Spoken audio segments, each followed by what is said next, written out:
Hey guys, good afternoon. So we had an interesting up and down day, and the market had some volatility, but then a little bit of a pin. So let's go over the market structure. Uh, for the ES, we traded up. Oops, this is the VIX, sorry. The VIX traded up to the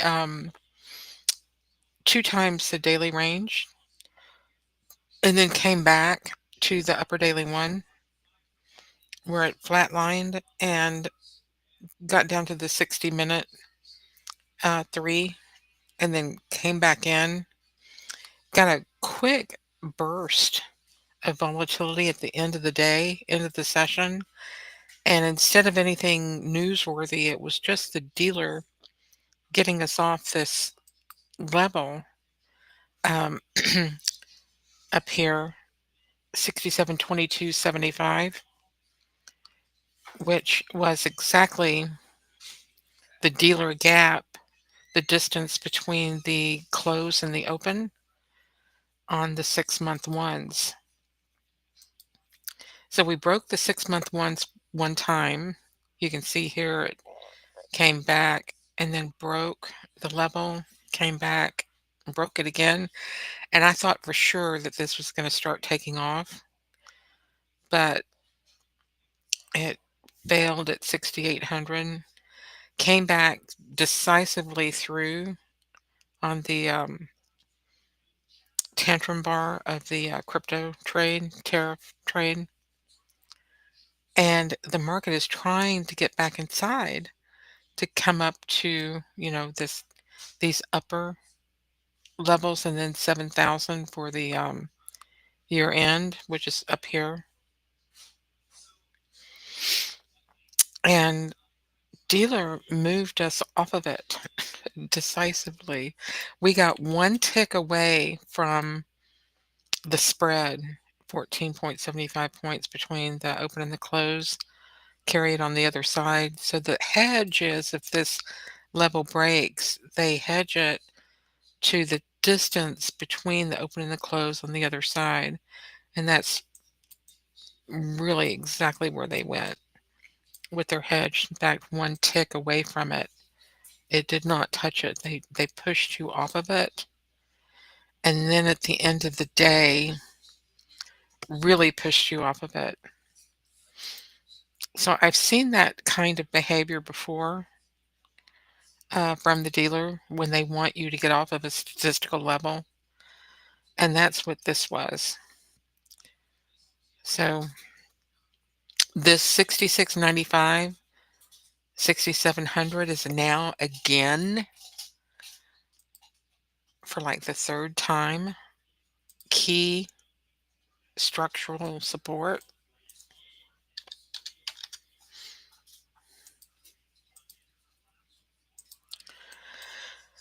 So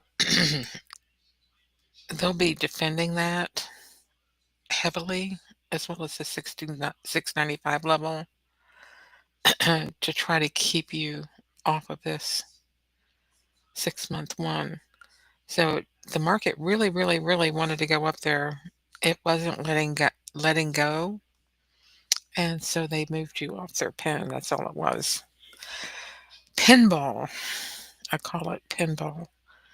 So I have seen a market sit on a dealer pin for 17, 18 days. Not kidding.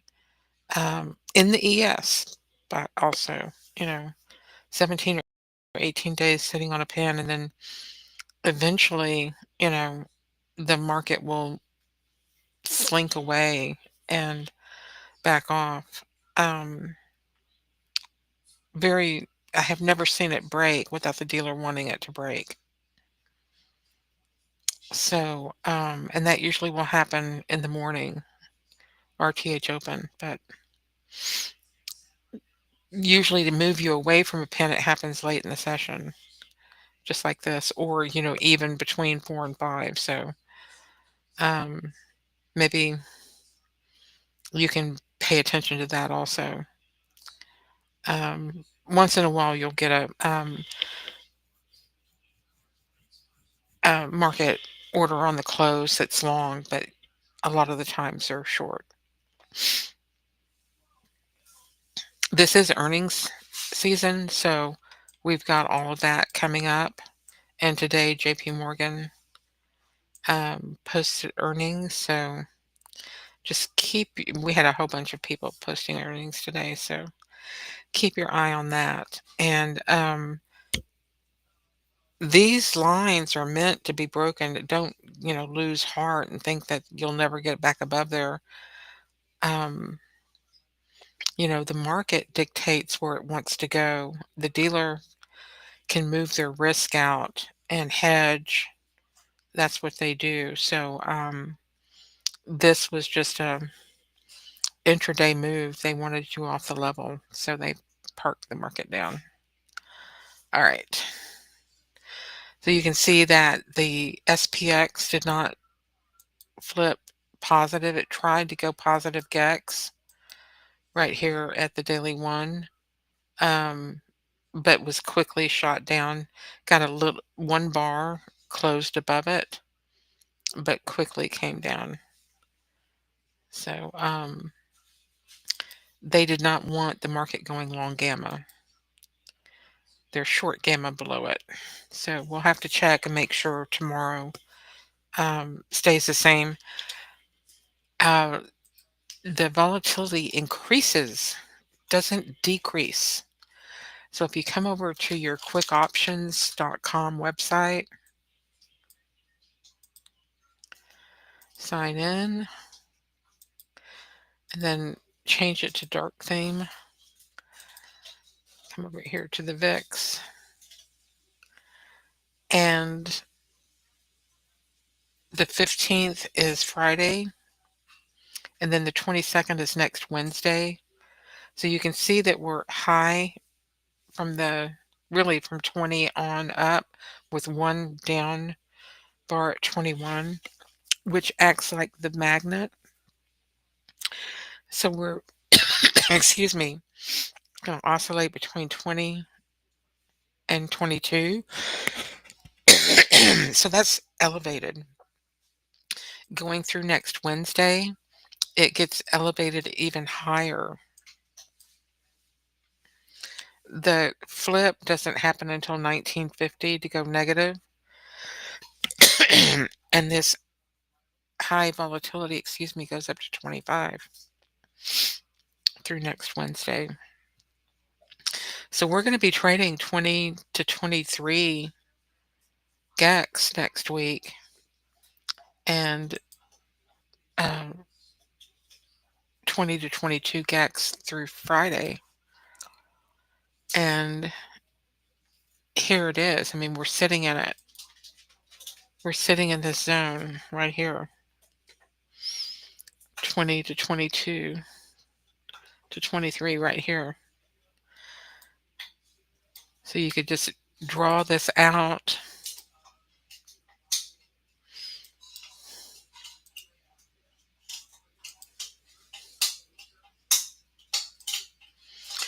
And, put your magic marker in there and draw a up and down. Here, I'll do it for you.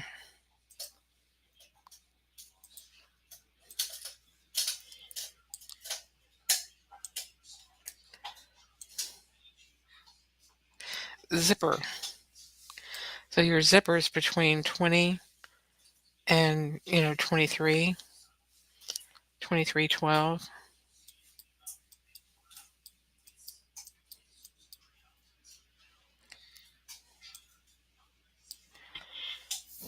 Here's 1933, where we came today. We dipped down to 1868, but that was bought back up. The range really said right in here.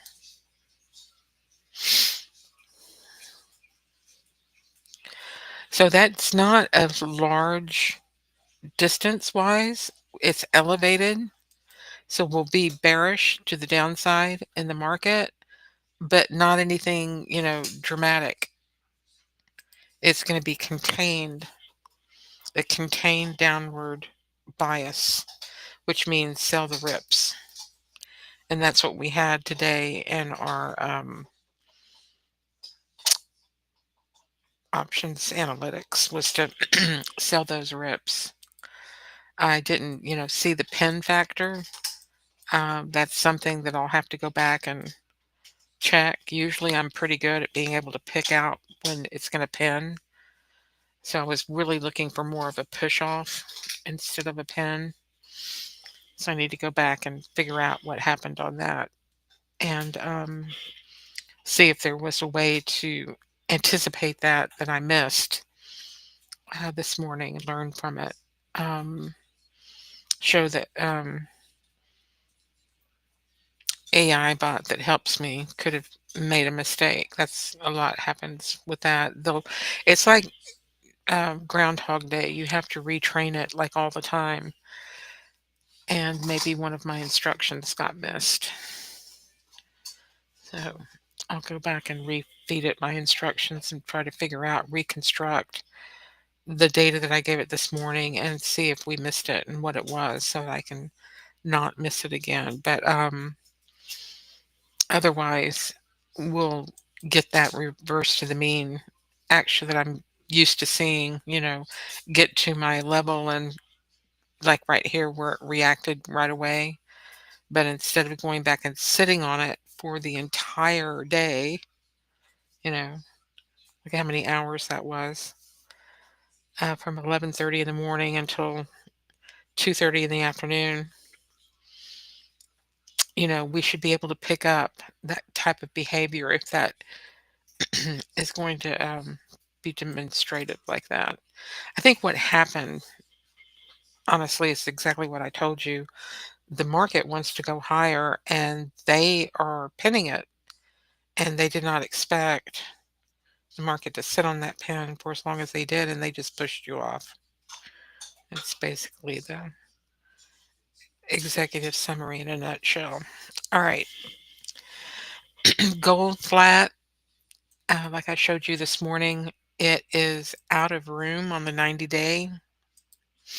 Got up to the 90-day 3. It's actually, here's the mean to 3 right here. 1 time the range. There's 2 times, there's 3 times this little mean to 3. But if you're going to be measuring the entire 3 to 3 like that, if you measure the entire 3 to 3, it's just 2 times the range. So it just depends on how you like to measure it. I often will say 2 times the range because I'm using the entire structure. But if you're measuring 3 to 3, it's 3 times. And it's very measurable. I mean, you can measure it's variance trading methodology.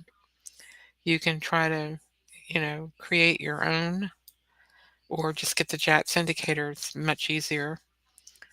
Got it spelled out for you. And then you can put the levels on your own chart. And I use these fib levels to do that. So you can put any time period you want and then extend the range out either from the 1, 2, or 3. And 0.25 would be 1.25 times the range. 0.50 would be 1.75 times, or zero point 0.5 times the range. 0.75 is 1.75, and 1 is actually 2. So there's that 1, 2 times the range, and 3 times the range. If this was a 2, it would extend out to the upper, um, 3 times the range. It would extend out to the up. So we could create more building blocks up and up and up. We can go out 6 sigma. We can, you know, do 1.25, 1.5, 1.75, and 2, and 225, 250, 275, and 3. That 3 is actually a Six Sigma when you add it together. That makes sense. And that's how they do it.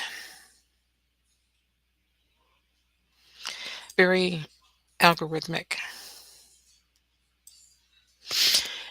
All right. And then Bitcoin today, the whale gave up on his short.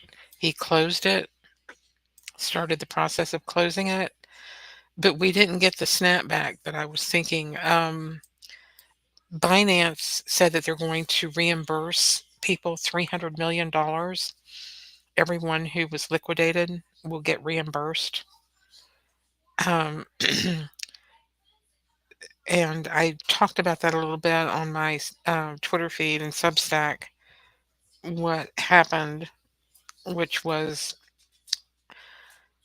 terrible, that they were able to manipulate the order. It's like stuffing, instead of stuffing quotes, stuffing small orders so rapidly that when they put the large order in, it was a vacuum, and they were able to just wipe out the market. So go back and read my Substack on that. It's very interesting. All right, so we can expect to get some bounce soon. We were right in the quarterly range, held the quarterly mean. And so, I'm thinking that we can go back up, start moving back higher, hopefully. Um, we are on these weekly threes. These are R balls. So if we can get past 114,200 to the upside, it's clear. But right now you might be stuck at this 114,200 through Friday.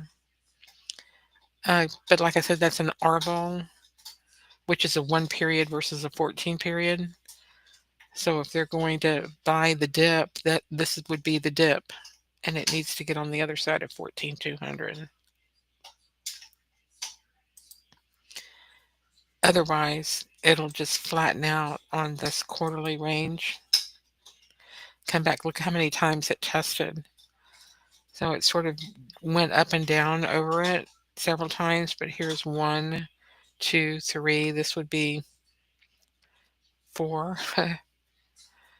So it's got a lot of volume in here uh, to grab a hold of and start moving higher.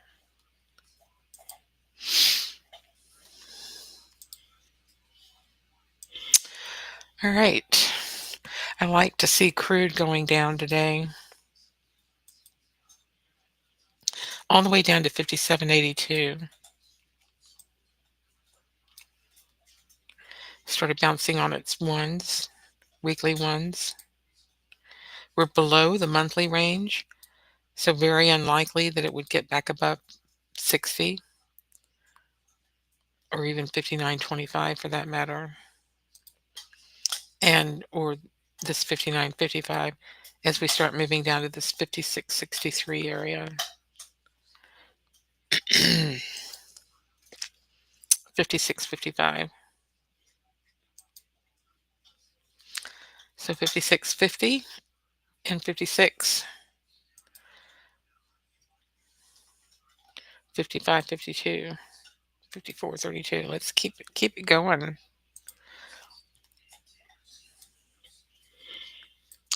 And that's it for me. Hope y'all had a nice day today, and appreciate you. Let me know if you have any questions. Talk